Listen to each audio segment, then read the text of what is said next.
بسم اللہ الرحمن الرحیم۔ السلام علیکم۔ تعمیر کعبہ۔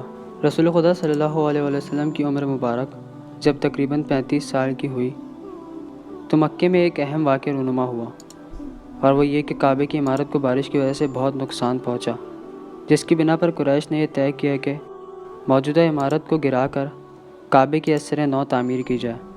قریش کے تمام قبائل نے کعبے کی تعمیر میں حصہ لیا، لیکن جب حجر اسود کے نصب کرنے کا وقت آیا تو قبائل میں جھگڑا شروع ہو گیا، کیونکہ ہر قبیلہ یہی چاہتا تھا کہ سعادت اس سے حاصل ہو، یہاں تک کہ تلواریں کھینچنے کی نوبت آ گئی۔ آخرکار یہ طے پایا کہ دوسرے دن جو شخص سب سے پہلے خانہ کعبہ میں داخل ہو وہی ثالث قرار دیا جائے گا۔ خدا کی قدرت کے اگلے دن رسول کریم ہی سب سے پہلے حرم کعبہ میں داخل ہوئے۔ آپ نے فیصلہ کیا کہ حجر اسود کو ایک چادر میں رکھ کر ہر قبیلے کے سردار سے چادر پکڑوائی جائے اور اسے اوپر اٹھایا جائے۔ جب حجر اسود اپنے مقام پر پہنچ گیا تو آپ صلی اللہ علیہ وسلم نے اسے اٹھا کر نصب کر دیا۔ اس طرح آپ کی معاملہ فہمی اور حسن تدبیر سے اہل قریش کے درمیان ایک خون ریزی جنگ ہوتے ہوتے رہ گئی۔